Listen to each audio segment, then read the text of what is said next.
Songwriting for me is definitely a processing of emotions and processing of experience, and then being able to put that through song. So the actual act of writing is healing in that sense.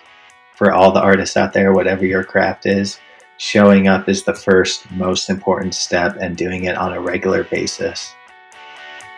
What's up, everybody? I'm your host, Patrick Cook. Welcome to Being.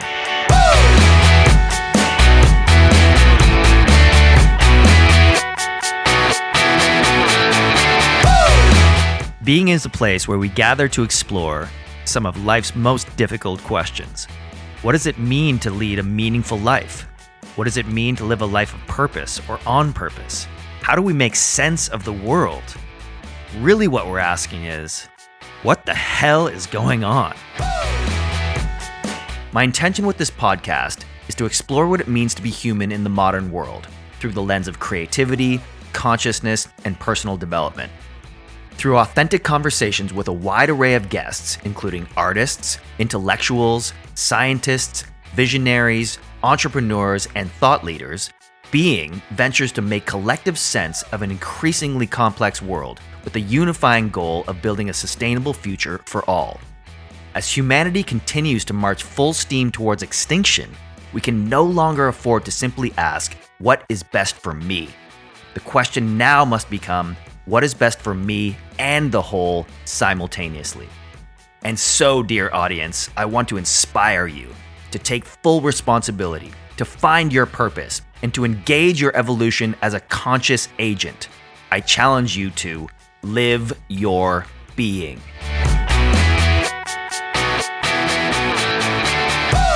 If you're enjoying the content, please do subscribe to the show and get a new episode delivered directly to your device every Friday. And as always, I love hearing from you. So please do rate and review the episode on Apple Podcasts, Stitcher, or whichever platform you prefer. And hey, I might even read your review on a future episode. For show notes and more information, head on over to being-podcast.com. Now, on with the show. My guest today is Dango Rose, best known as a founding member of the transcendental folk band Elephant Revival. For 17 years, he traveled and performed internationally until, in 2018, the band went on indefinite hiatus. Now he has taken refuge in the recording studio to focus on songwriting collaborations with various other artists. Born with a poet's soul and a warrior's heart, Dango embraces his passion for music as a vital healing influence and a spiritual path. His life's journey has been one of profound transformation and creativity. Dango Rose, welcome to Being. Dango Rose, what is up, my brother? Great to see you. Hey, Patrick. Thanks for having me on. Oh man, this is so exciting. It's been a while since we've connected, so I'm really excited to drop in with you, see where you're at, and see what you've been up to. But before we sort of dive into that and like all the great success you've seen in music as a touring musician, a songwriter, collaborator, producer, artist empowerment coach, so much juicy stuff to dive into. But I want to just sort of, start by checking in with you. Like, where are you at in this present moment? Who is Dango Rose right here, right now? What is alive for you in this moment? Well, I tell you, Pat, I'm drinking a nice cortado. I don't even know what that is. My favorite espresso drink, Oh, okay. It couldn't be better, really. The cold front's moving in here in Colorado. Which is great for the fires right now. We're hopefully going to get some snow this weekend. Put out the flames. Just really been watching the smoke clouds roll around. Interesting time for sure. But overall, I'm in Colorado. I'm in Boulder, and got the recording studio back up and running, which is nice. It took a big hiatus there with the with everything going on, and just really starting to get back in the groove of things, to be honest. Yeah. Beautiful. It's been a challenging year for a lot of people, and no exception when it comes to musicians, especially recording artists and touring artists. So I feel you. But we'll get into that in a second. Just for people who don't or aren't familiar with your journey, you've been a touring musician for 17 years, most notably with Elephant Revival. an amazing band who pioneered the genre transcendental folk, which I absolutely love that. And it's so true. It's like when you listen to that music, it's like, oh my God, it's bang on that description. It's awesome. But I just want to ask you sort of how has that journey been? Like, what did you learn from being on the road for 17 years? What are some of the greatest challenges and the greatest lessons that you learned? Well, for one, you really learn how to live and operate in community or close family structures. Mm, Not that we were blood family, but of course it becomes that way. We're the closest people in each other's lives. So we're mm, navigating the ups and downs together. We're on the ride together, and we're really, for us, it was sort of like learning how to be human. Or we just grew up together. mm, I'd say most formative years. So I probably started 26 to maybe 25, 26 years old. So I mean, we mm, were already adults, but we were young adults. So we experienced everything together. Um, and that's pretty amazing. And then mm, post all that, then we sort of go into more exploring the relationships and everything that occurred within them and all the growth and all the healing.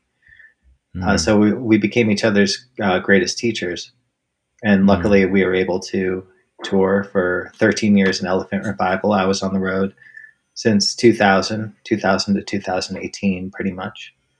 And you might have to sometimes it's easier to tell stories when somebody reminds me of something that happened, to be Yeah. honest. Is there anything that jumps out at you?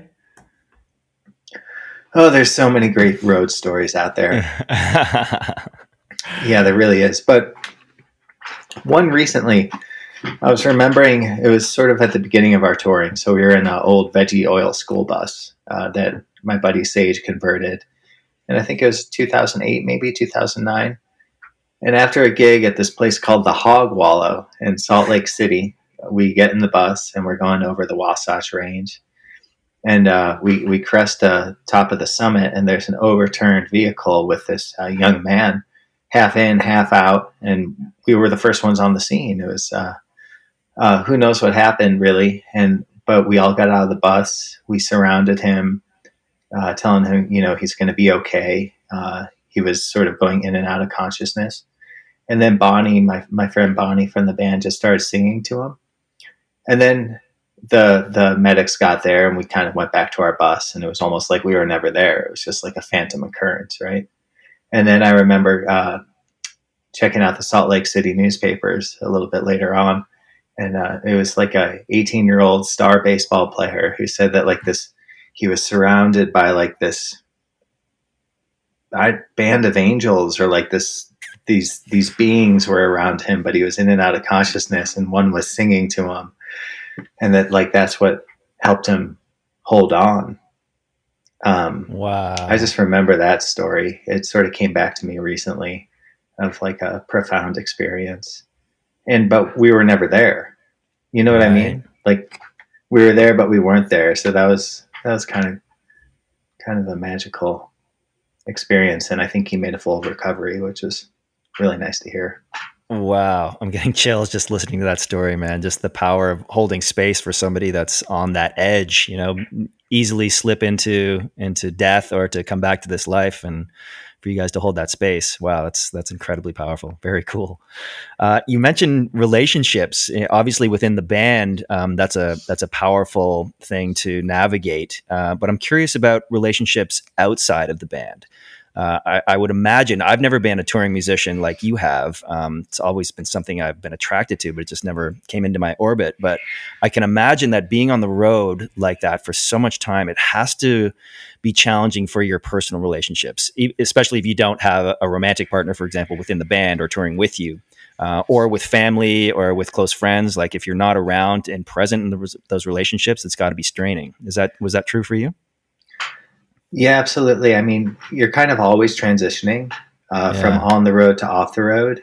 And then the periods between where you're sort of like, okay, I'm going to settle it back into what it's like at home, or pick up where I left off on these projects, and then reconnecting with loved ones or community, or, your closest intimate relationship. And the transition of it all made it hard to sink in, because by the time you actually sink in, you're actually getting ready to go on the road again. Mm. So I think for the touring musician, it is really challenging, um, because the pace, they're just totally different, and Mm. the periods of transition in between are sort of needed for dropping back into where you are. And then, but when you get home, there's needs waiting for you there, and totally Mm. understandable. This is life. Um, and especially when musicians have families, Mm. it's like so much gets neglected, I think, on the internal level, and that builds up over time. And I think we Mm. see that in touring musicians, uh, with challenges in mental health, or challenges in relationship, marriages falling apart, and then also health. Mm. I don't think all the health related issues are necessarily drug related or alcohol related anymore. I mean, it is a hard sort of grind to be on the road, but I think it's hard for musicians, the touring lifestyle, to be able to actually get the nurturing care you need, um, from the earth, Yeah. because you're Wow, moving so man. fast. Yeah, no, totally. I totally get it. And that it brings up something for me that I read in one of your other interviews about music being medicine, and how now you sort of embrace a passion for music as a vital healing influence and a spiritual path. Can you speak to that for a second?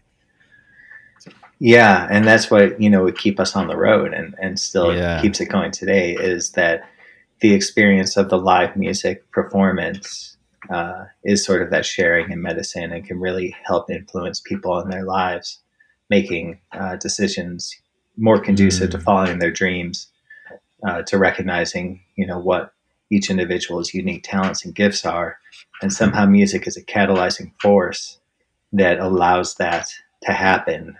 Time, space, time sort of turns back on itself, um, and people are able to sink in deeper.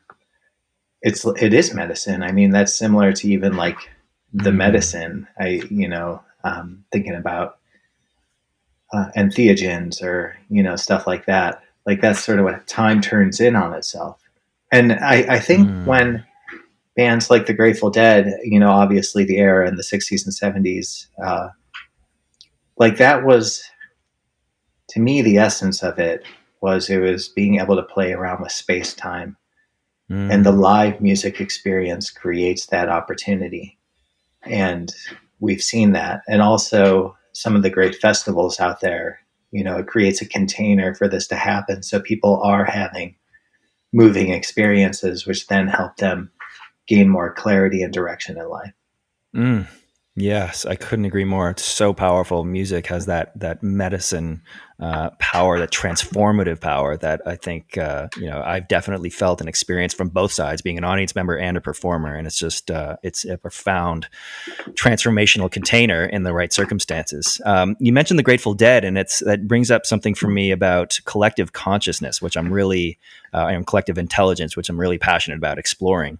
And I'm a big Deadhead, always have been from when I was a kid. My elder brothers were into it, and I saw a bunch of shows with Jerry and had that experience. It's like, wow, really transformative. But I didn't really get it because I was so young. And now, as I grow and I deepen into my spiritual practice and my personal transformation, I have more affinity, more understanding of what they were doing. And really, they were pioneers in collective consciousness. They were like really out there on the frontiers and experimenting with what happens when you create that container, like you're talking about, where everybody enters it with the same intentions for the best good and to explore and to be fully creative and self-expressed in their uniqueness, but also contributing to the whole. And then you see what can happen when you all tune into a flow, into a harmony, into a frequency together. And so they would go off into these unexplored realms, and sometimes they would fall flat on their face. But when they didn't, they nailed it and they got into flow together. And I'm getting chills about it just thinking, that's when, the Grateful Dead were at their peak. And I'm curious what kind of experiences you had within Elephant Revival. Did you explore in those realms, and what were your experiences? It's so interesting too, because I think back to like the the yogic rituals, or like Yogananda, or some of these rich histories in almost every world tradition that are essentially induced or worked on or practiced to create flow state. And it was just the American cultural way of that time Yeah. to induce collective flow state. And yeah, anyway, that's pretty amazing. What was your question? Well, just what was your experience with having sort of collective consciousness, collective flow state within Elephant Revival? Yeah, for us, it wasn't as much about the free improvisation or anything like that, but it was the intention that went into each song. Kind of each song had a purpose or a meaning, and that wasn't like we were trying to create that like as a facade. It was just how naturally all the writers in the band would write. And then that could be felt, because like in the birthing process of a song, there's like an energy that actually exists, and so that creates outward into the world. And then with the precision of the performance, we became very precise. And I attribute a lot of that to working with the Colorado Symphony for probably 3 or 4 shows, and just having to really lock in a different way. But then that really became how we approached our music, with like precision. And there'd still be elements of improvisation within it, but we became very tight, very solid. And also, when you play like 1,200 shows together, that will just naturally happen. But yeah, it was there. I mean, it was there at our shows, and that's what kept me. I mean, that's what kept me on the road. Yeah, is knowing that was happening. Yeah. And that in and of itself is a transformative collective flow state, when you were all just like totally synced in, locked in with purpose, intention, clarity, focus, precision. Like that's like, oh man, does that feel good? And you're delivering on the emotional side. It's almost like, once you have, if you're a guitar player and you're learning your licks, you got to know your scales. But once you know your scales, you can then inject the emotion and the, not necessarily the improvisation, but just the free flowingness into your performance. And so, I haven't toured or played as much as you have, but from my experience, when you play with people enough, you get into that flow state, and it's like, fuck, you are in the zone. And just everything is flowing bang on, and it just feels like, you said, time and space evaporate. It's just, you are transcendental in that moment. Yeah, nicely said, Patrick. It becomes like second nature, almost like reflexes. Yeah. And yeah. Amazing. And I think the transcendental element of it, yeah, I mean, you said it so well. And then we were always so sort of connected to the nature around us. Where, we were living in the deep mountains. It was great. I would get home off the road and I'd be in Eldora, Colorado, which is like right on the edge of the Continental Divide, as far up against the mountain as you could get. But I'd still be 75 minutes from DIA, Denver International Airport. So it was like, had this interesting life at the time. Perfect. I'm curious to ask you about creativity, specifically songwriting within a group situation. From what I understand, there was numerous writers, not just one, in Elephant Revival. So how did that process work for you guys? Like, did people bring songs to rehearsal, or what was that process like for you guys? It was more collaborative at the beginning, where there was more co-writing going on. And then over time, everybody would just sort of bring songs, and then we'd all arrange it together and sort of just put it through like this almost like spin cycle of a washing machine. Try this, try that, throw this against the wall, change a word here or there, flip things around, add a couple chords. If people heard specific, violin parts, we'd spell those out. But yeah, it was collaborative, and then it was also deeply personal. Did that bring up conflict at any time? Yeah, I would say so. I think just in the natural order of things. Yeah. Um, it was healthy conflict for the most part. Mm. Um, but then on the same level, we're not performing together right now or recording. So hard telling. Well, that leads me into my next question. So, Elephant Revival officially went on hiatus in 2018, I believe. And sort of meeting you around that time, I was, witness to some of the deep processes you were going through. So I just wanted to ask you, like, how has the end of Elephant Revival affected you? What's been your experience post the group, and what are some of the lessons you've learned in that process? Yeah, out of Elephant Revival, I got into the recording studio pretty much right away and just started Mm, working with artists. And this is where you and I connected to and doing this artist empowerment program yeah. and getting people sort of just in the flow of what it takes to create and maintain that sort of sustainable creativity within the Mm, context of everything else going on in your life on a regular basis. yeah. Excuse me.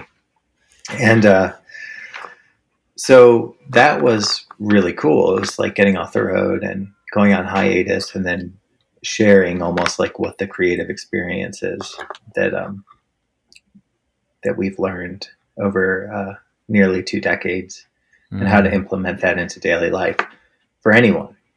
yeah. Anybody can add creative practices and sustain them in daily life. And then also the collaborative process of being able to work on songs together, throw stuff back and forth, and then get into the recording studio and go through like a whole recording process in a supportive Mm, environment where everybody in the program is kind of supporting each other with, also guidance along the way. yeah. Um, so that was fun. That was That, fun. that was fun. And then in that process, I realized I was sort of um, veiling off my own process as well. So then I just kind of delved back into creative flow for a while. And then as I was reaching Mm, that balance point and getting ready to sort of figure out whatever the next step was. I mean, this has been about 2.5 years. The yeah. pandemic hit, and then I really just I had already practiced. I had already practiced. It was like I had already been on hiatus, I guess you could say. Right. So the pandemic didn't actually change my life that much at the beginning, except I had to close down all operations of every single thing I was doing. So there's that. So there is that. My entire calendar got wiped clean at the Uh-huh. beginning of March, and I was Yeah. at the time I was working with my buddy Rosh in the Blind Cafe, which is uh, concerts in the complete 100% pitch black with a blind wait staff, and everybody sort of gets led into this whole dark space, and there's a social discussion, there's question and answer, and there's like even like programs like dismantling racism, because you take visual 100% out of the picture, and then we play music for 45 minutes. Wow. And so that's where I was actually focusing my interests and efforts at the beginning of 2020. Um, so this was after the artist empowerment, and Right. then there was the phase of like must find my inner artist again, Uh-huh. and then it was like, okay, gonna do the blind cafe, get the studio open, and do more artist empowerment work. Mm, Um, and then with the blind cafe, we had shows booked all over the world, actually, for the second half of 2020 with some different corporations, some government activities, and then public appearances as well. So all that was like going. But yeah, just like so many of us, then everything. It's amazing how much was wiped clean off yeah. the books in the It, entertainment industry and events. yeah. Oh my God. It's a profound lesson in non-attachment. Yeah. Welcomed or not. Yeah, man. I'm curious, like, well, within that context, also Elephant Revival, there's and I'm speaking from my experience, whenever something ends, be it a relationship in a band or a romantic relationship or job even or something, there's a period of space after that we need to go through the grieving process, I guess you would call it, and some healing. And the tendency, definitely for a lot of people, myself included, is to just sort of jump right into something else in the hopes that we can distract ourselves from the pain enough for it to heal itself. And so we just don't have to deal with it. So did you have any sort of that experience where, okay, you said you got into the studio almost immediately, but were you able to open the space to allow yourself to properly grieve from the band? Well, and that's why I pulled back. Right. After we did that first program, right. I realized I did jump the gun. In a sense, I mean, it was still awesome, but there was still a lot of healing work to be done. And the past 2.5 years has been a period of immense growth and healing. Pretty much examining and exploring all the relationships, taking ownership for my part in them, for things that were challenging. And I mean, I could go deeply into it, but to what end? Yeah. Yeah. Well, I love going deep, so it's as deep as you want to go. But I'll just say this is that the artist empowerment program that you spearheaded and I was honored to be a part of, I think one of the biggest attributes, one of the biggest points of value for the people that did go on that journey with us was how raw and open and vulnerable you were willing to be. And I think that is a sign of incredible courage and power and leadership, even when everything isn't perfect in your life, still showing up and being honest about it, but still being able to hold space for other people. And I think that's the sign of immense power, courage, and leadership. So I just wanted to honor you for that. It was a pleasure to witness, and that whole experience was profound for me as well. Thank you, sir. Yeah, of course. So I'm excited to see what comes next. I know you've been recording. You've been releasing your own music. You've got some singles out this year and another one coming. Can you tell us about that? Yeah. So over the past 13 years, I've pretty much been recording when off the road.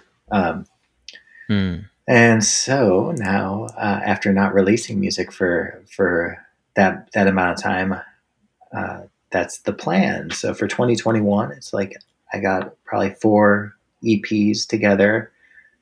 I'm going to get back in the studio in November with my friend Sam Birchfield, who lives in Atlanta, and Sage Cook, one of my old bandmates, and we're going to work on recording about 6 songs in a few weeks. I have a single coming out on November 13th. That one's called Life's Too Short. And then previously, I just released one on September 25th called Ring Out that is available on Spotify.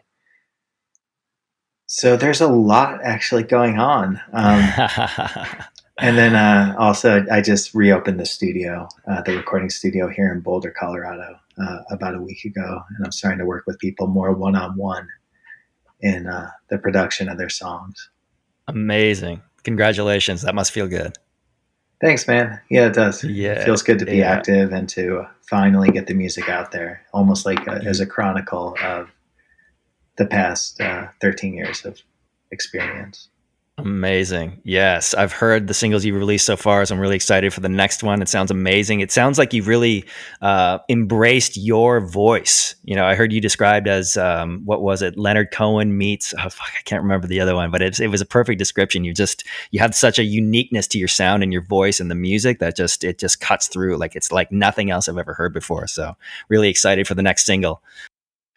Right on. Yeah. At some point you just gotta go for it, I guess. You just got to embrace it, right?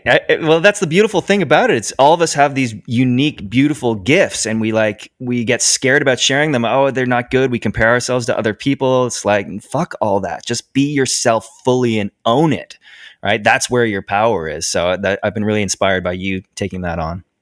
Right on, man. And I'm inspired by you in the same way. And I think that's sort of the thing too. It's like, everybody's got to have their life experience and go through everything that, constitutes the ups and downs and healing and growth and all the transformation.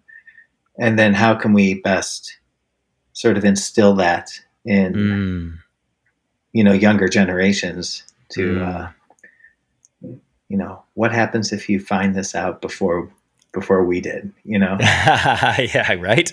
And I think that's sort Yeah. of been going on through time immemorial, right? It's like, Totally. It seems to be accelerated though in these times. Like, I think in the past these transformations or these lessons were learned over generations. Now it just seems like the curve is exponential. It's like shit's happening. Like we didn't have the internet when we were teenagers, dude. Like that's crazy.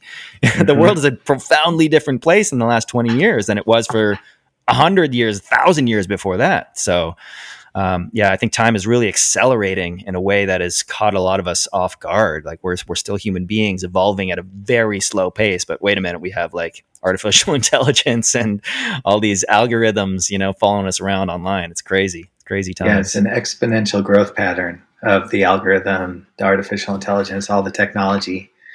Yet it's exponentially growing, but the Earth isn't able to keep up. Yeah, and human beings aren't able to keep up either. I heard it described as technology is growing exponentially, and so now we have the power of gods to affect the entire planet with one push of a button, but we don't have the wisdom and the love and the courage of gods to know how to use that power responsibly. So we're at this crossroads where if we don't figure this shit out, like it could be over real soon. So that's why I think the work that you've done and that we've done together in personal transformation within creativity is so powerful, because this is the work that needs to be done on the micro level in order for all of us to rise up together. Would you agree with that? Absolutely agree with that. And the shifts and the changes are so subtle. Yeah. It's like a lot of people are like you said, even like skipping the phases of the grieving process after loss. Yeah. Yeah. The shifts are so subtle that you have to be able to take the time Yeah. still. It's like everything's moving fast, but you somehow have to still be able to take the time necessary Totally. to integrate it. Absolutely. So, yeah, where do we find that balance? Yeah. And actually doing the work, because I know from my personal experience, I felt really disempowered as an individual. It's like, the world is so fucked up. There's so much money and power, and control. Like, how can I, as one individual, make any fucking difference? And that dropped me into deep depression until I realized, wait a minute, that's just a conditioning that I've been taught, that I'm powerless, that I should live in fear, and so once you sort of realize, wait a minute, I have incredible power of creativity and expression and healing within me. And once I embraced that, I was like, okay, if I can create from that space, then I can ripple out that energy through music or creativity or whatever, through love, whatever it might be. And that has incredible power, and it's multiplies over, like it ripples out, is what I'm trying to say, in an exponential way, right? Absolutely, and that's kind of what you're doing in this podcast too, is sort of bringing that all to light, which is amazing. Yeah, exactly. Which is why it's so powerful for me. I get to have conversations like this with people like you who have unique, genuine, honest experiences. And by having this conversation and opening up the dialogue to a larger audience, like we all get to collectively learn and collectively heal together. There's so many of these issues of mental health or addiction they get swept under the rug, and then they continue on generationally, until we have this ancestral line of alcoholism or, domestic abuse or mental health or whatever it is. And it's not because you're genetically an alcoholic or any of those other things. It's because they haven't been addressed in the present moment. So there's such power in being able to address them and shift those ancestral lines, right? Absolutely, and then in doing that work yourself, you're actually doing the healing work for your ancestral line, like you said. Totally. And that's a hard concept to grasp. It's It like, oh, is. this work that I'm doing right now is actually invoking healing properties for my deceased great grandmother. So powerful. Yeah, it's kind of profound, and it's hard to wrap the mind around. It is. Yeah. But then you're also, the healing I'm doing now is for the benefit of whatever DNA I'm going to pass down my Totally. line. Absolutely. Of everybody that's around you and everybody that you interact with, everybody that you love, all of it. And that ripples out. And the more of us that can do that on an individual level, that's where our power is, right? So we're It not is, and like powerless.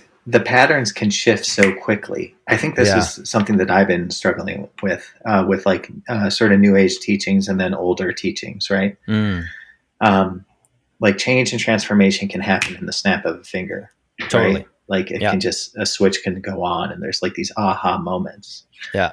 But then at the same time, like, well, there's still the benefit of, you know, doing the meditation retreat or like just focusing on emptiness, you know, or Mm, there, like, where is that balance between the old ways and the new ways? And mm, if we get too hard in like one of them and not the other, then are we going forth in like a spiritual transmission state without mm, ground?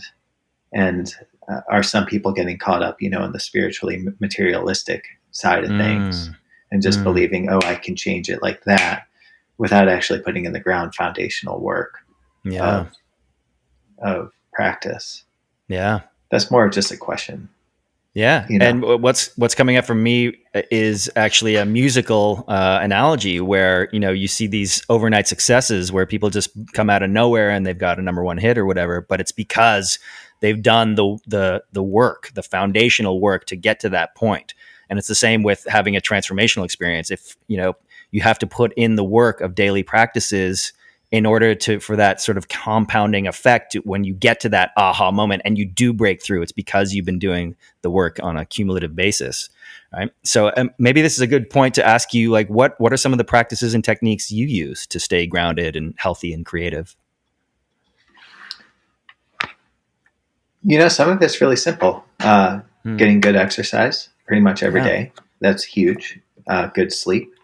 So honestly, you know, it's like it starts with sleep and exercise. Like Yeah. there's nothing more about it. Make sure that you're being good to your body, right?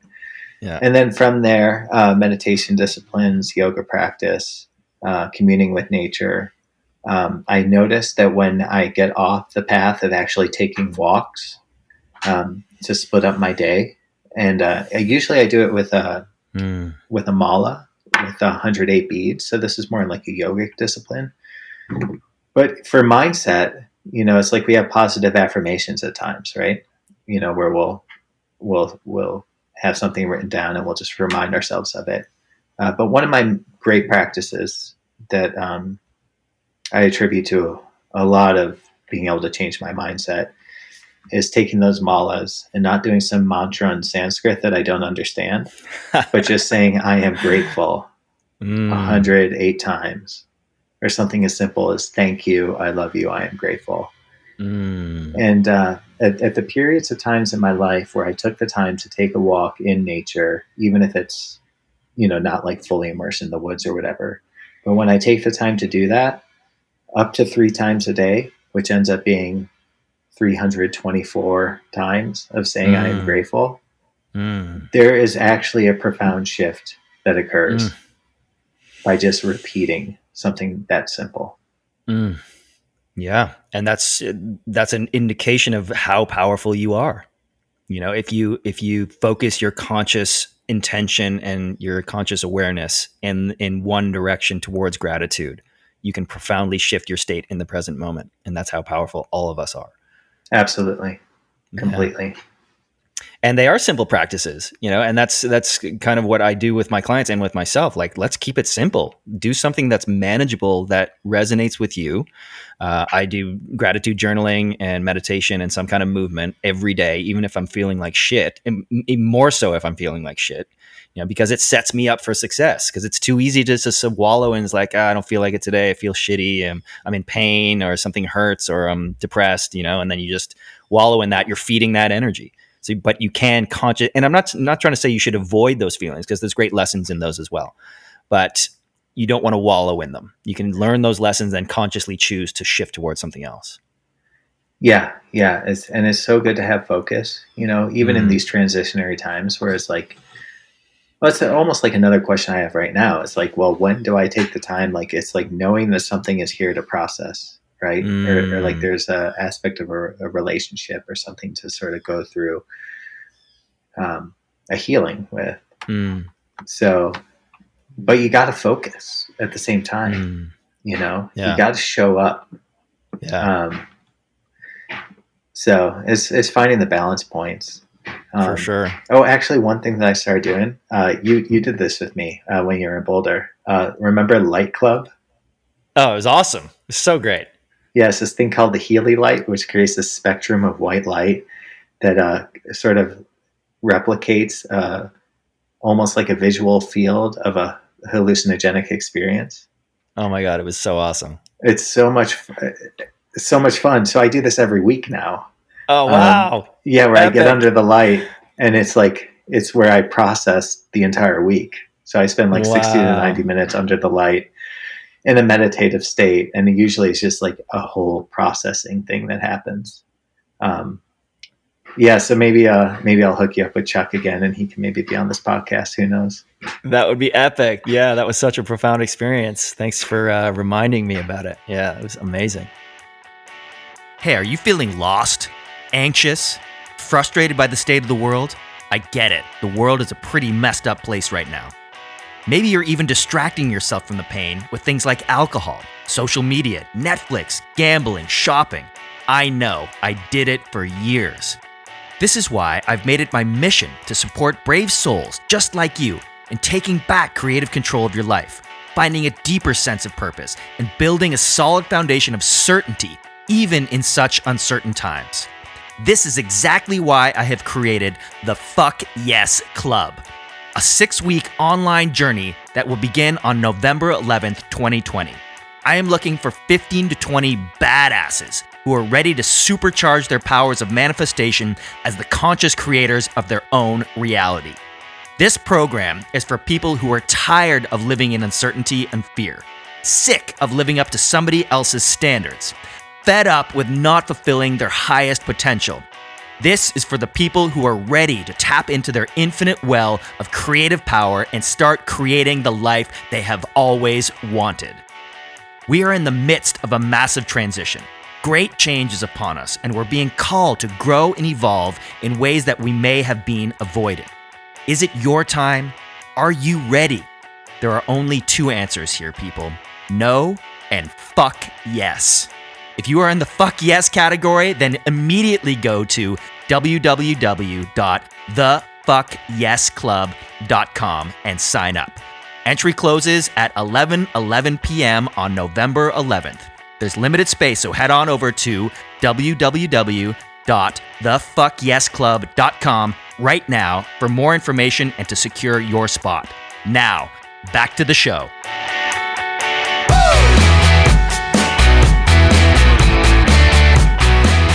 Cool, man. So I want to shift gears a bit and talk about success, because this is one of my favorite topics to discuss with my guests. And the question is, what is your definition of success, and how has it changed over time? You know, in with the band, it was like really clear. It's like, okay, we're headlining Red Rocks, we're playing Newport Folk Festival, we're playing with the Colorado Symphony. It's like on some level, it's like, oh, we've achieved success, right? Right. Um, and of course, that felt great, especially since it was such a long held dream to take a band and achieve those types of things, right? So, but then since then, or even during the process, like it's never necessarily been about material things for me in any way. It's more relatable to like how true am I being to myself, to those around me, and to the essence of the work. And there's a feeling that happens when like things feel true, I guess you could say.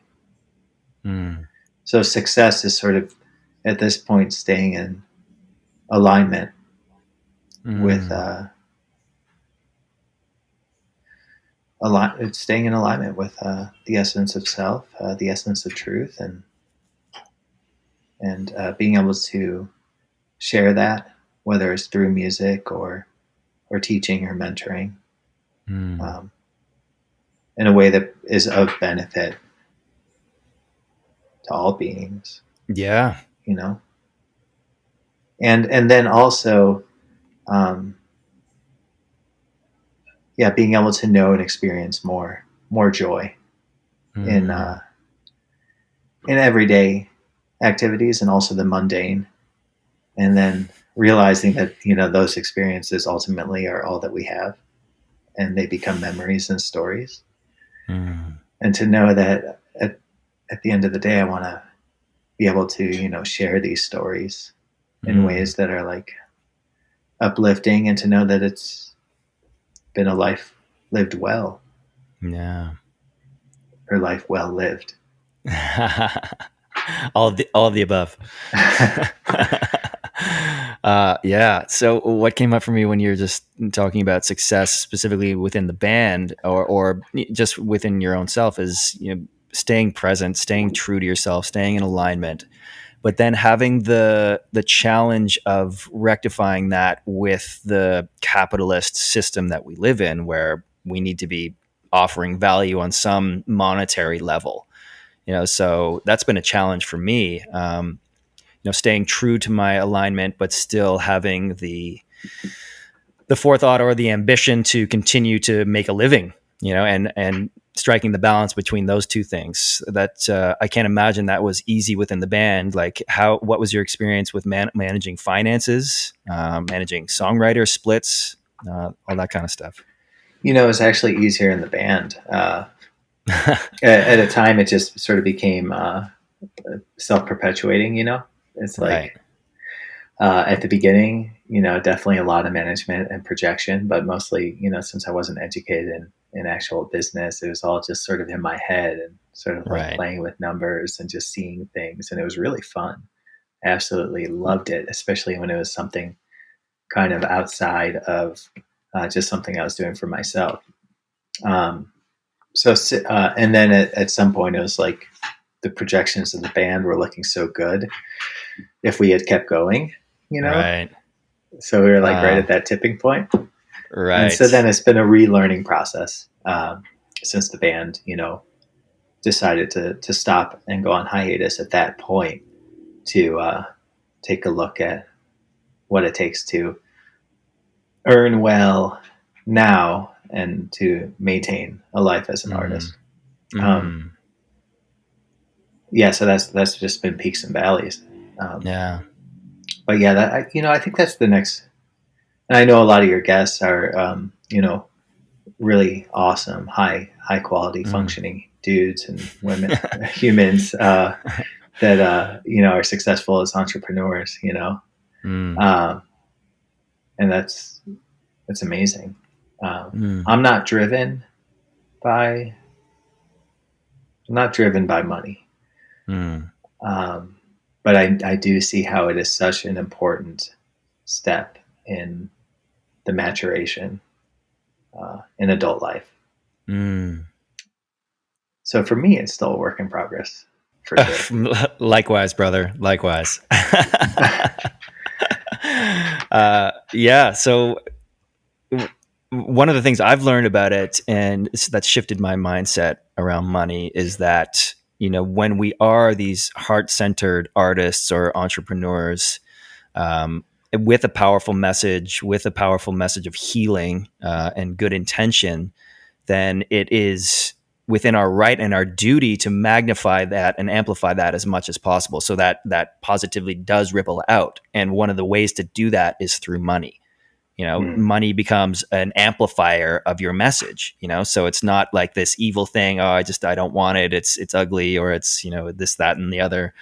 But it actually becomes a tool at your disposal in order to fulfill your purpose. And so that's been a shift in mindset for me that's really been profound. It's like, okay, yes, I am um, here with honest intention to make a positive impact. So I do want money. I do want to amplify my message, and not from a greed or materialistic perspective, from purely good intention. Because the people that are running the world, they got lots of money, right? So if we're going to compete on any level, right? What's coming up for yeah, you? it's an incredibly healthy perspective. Yeah, it's beautiful. I'm ready. I'm ready to get my feet back in that water. There's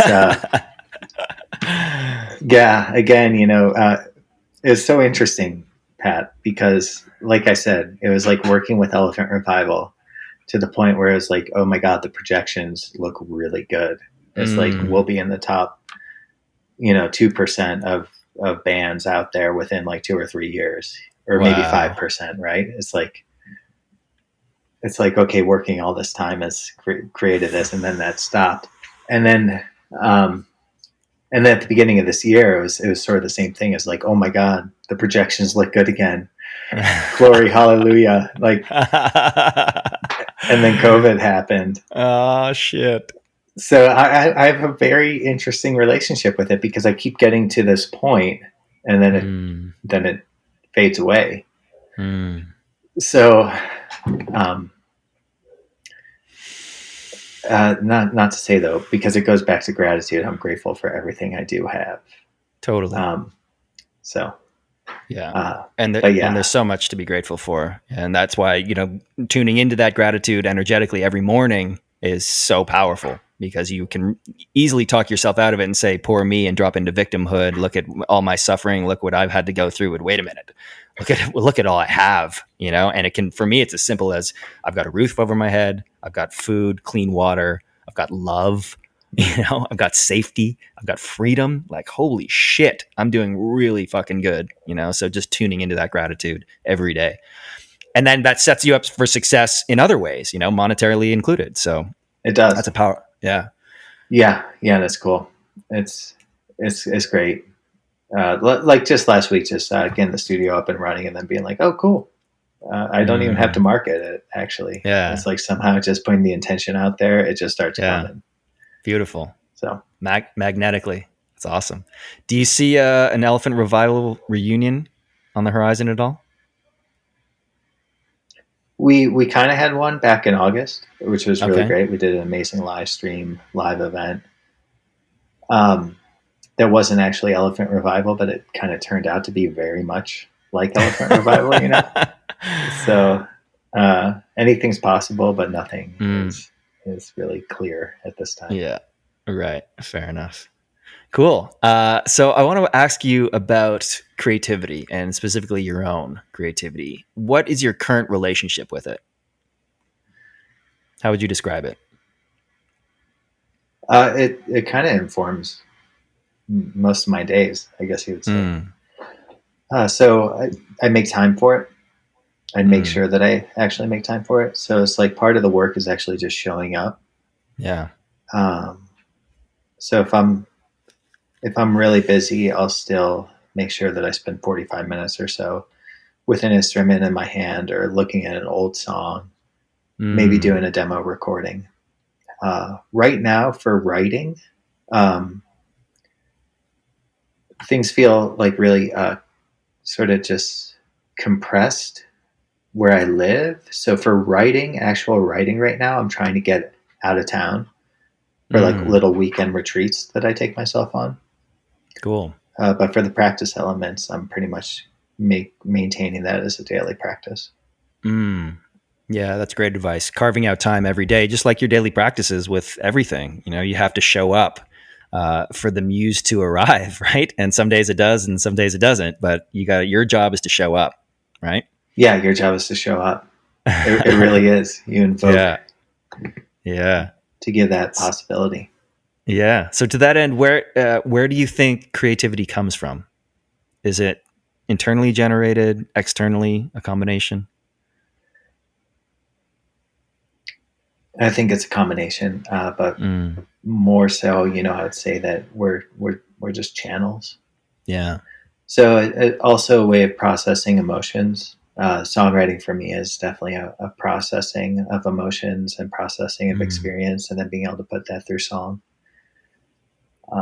So the actual act of writing is healing in that sense, mm, and that's also what I try to teach at times too in writing mm, workshops to be able to sink into mm, that.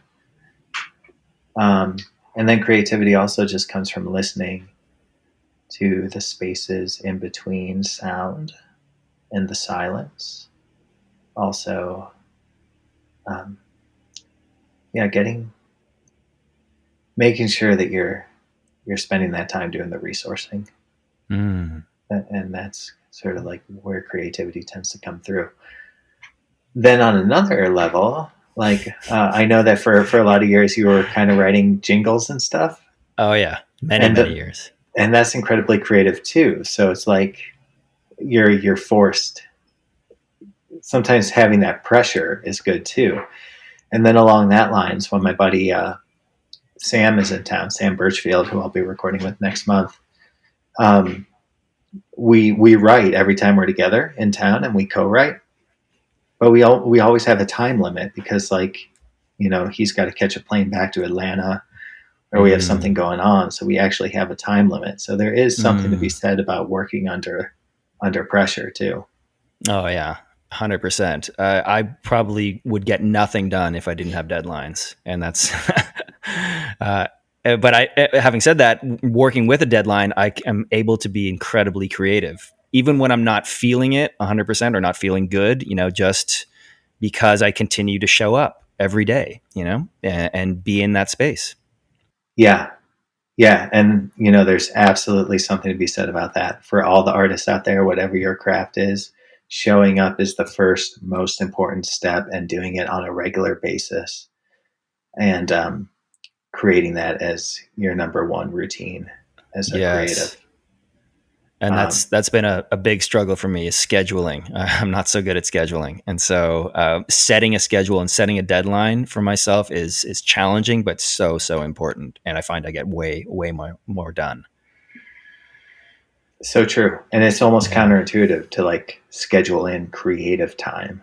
totally. Like, And that's why I resisted it. It's like, wait, I'm a free flowing creative artist. I don't need to schedule. It's like, well, actually, you do. yeah, especially as life gets more complex and Yeah, complicated. exactly, Yeah, exactly. Were you supported as a child in being creative? that's funny you ask. No, No, just interesting. pretty simply no. And then like sort of at times, but you know, pretty much it was part of my individuation phase as a Right, young teenager. right.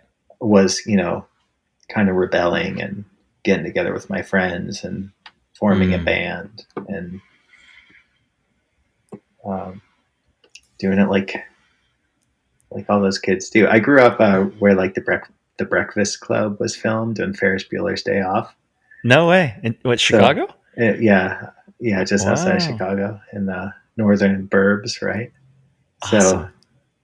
and those, it's amazing how well those kinds of movies actually reflected what life was like where I grew up.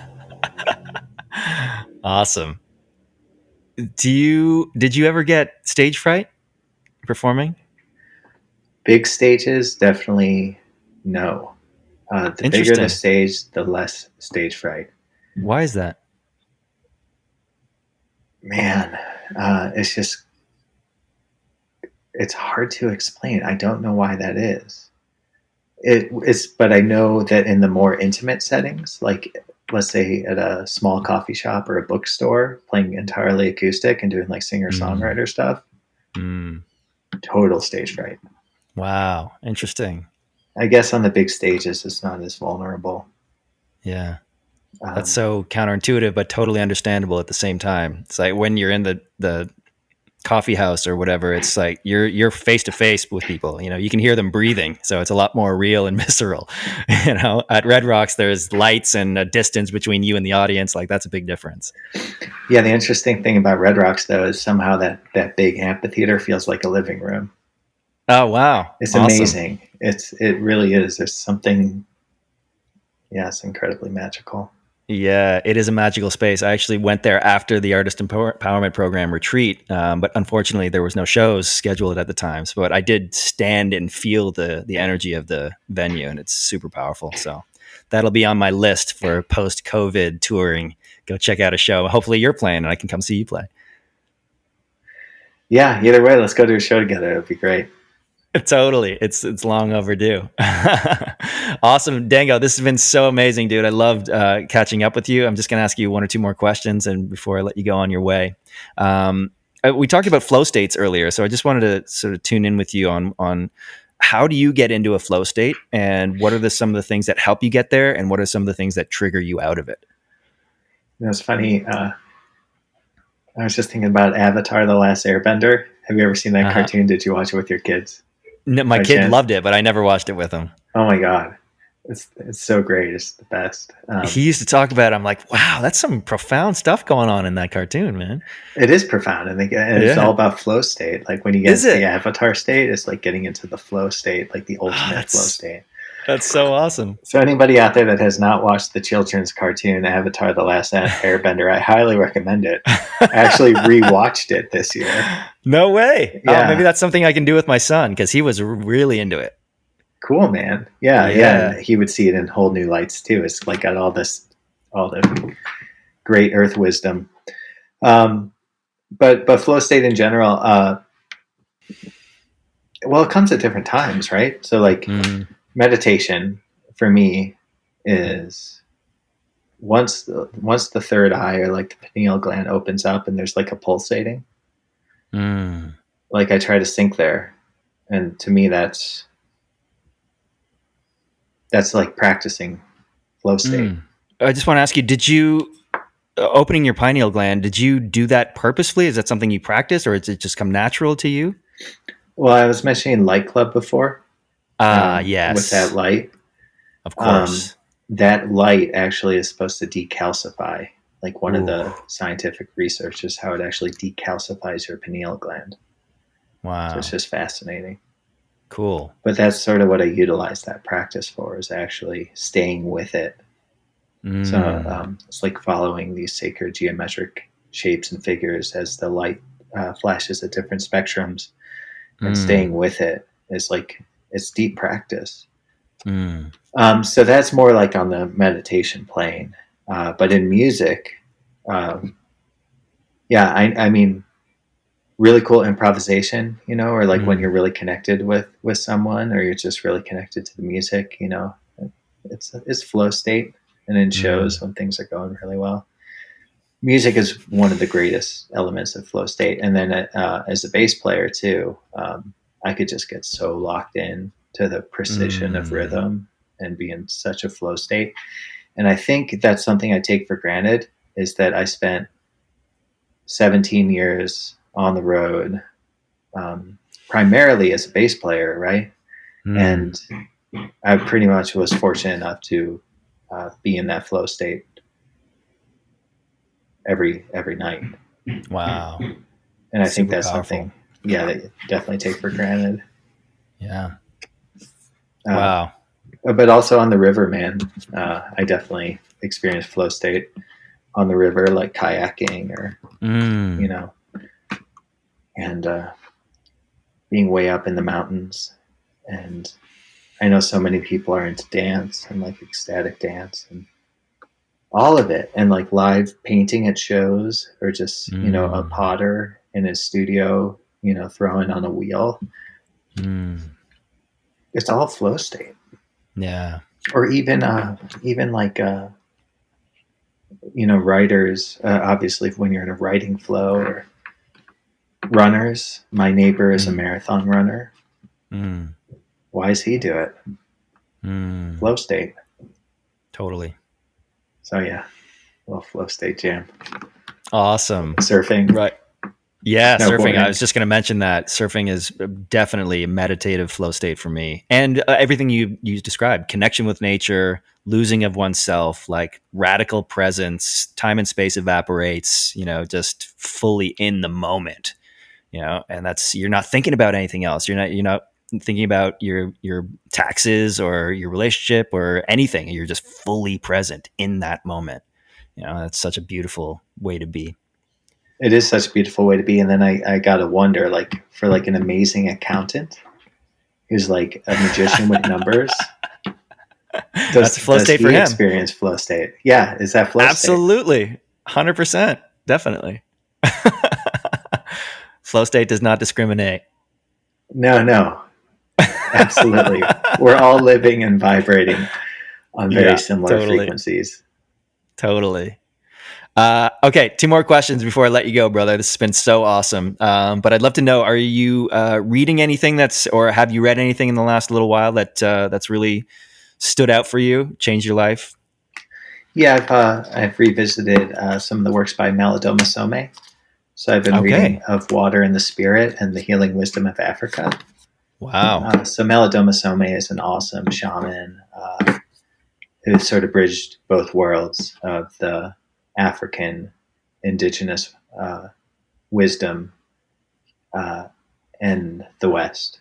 So he's like one of those teachers who has bridged the gap, and he still Mm, comes over here and does workshops and rituals, and his books are amazing. Of Water and the Spirit is the one that I'm awesome. rereading right now, and the Healing Wisdom of Africa. There's so much amazing wisdom in that book.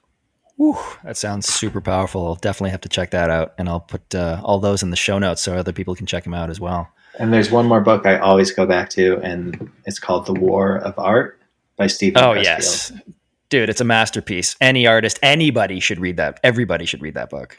It's so true, and it's Yeah, so much related to what we were talking about today about showing up, as an totally. artist. Totally. I keep it on my bedstand along with The Artist's Way. So that's just my go-to books, whenever I'm having any resistance, I just pick those up. It's such a great reminder. Right there with you, buddy. Yeah, brother. Okay, last question for you, bro, before I let you go. And it's this. If you were to take all of your experiences, all the knowledge and wisdom gained, distill them down into one message, one sentence, what would it be? Never give up on the truth that exists within your beating heart. Mm. Amen. Aho. Aho. Beautiful. Dango Rose, this has been such a pleasure and an honor to drop in with you again today. Let people know where they can find you. Where are you online? Yeah, so dangorose.com is the easiest. Okay. Also, you can see what I've been doing with the studio and the artist empowerment work at elephantcollective.com.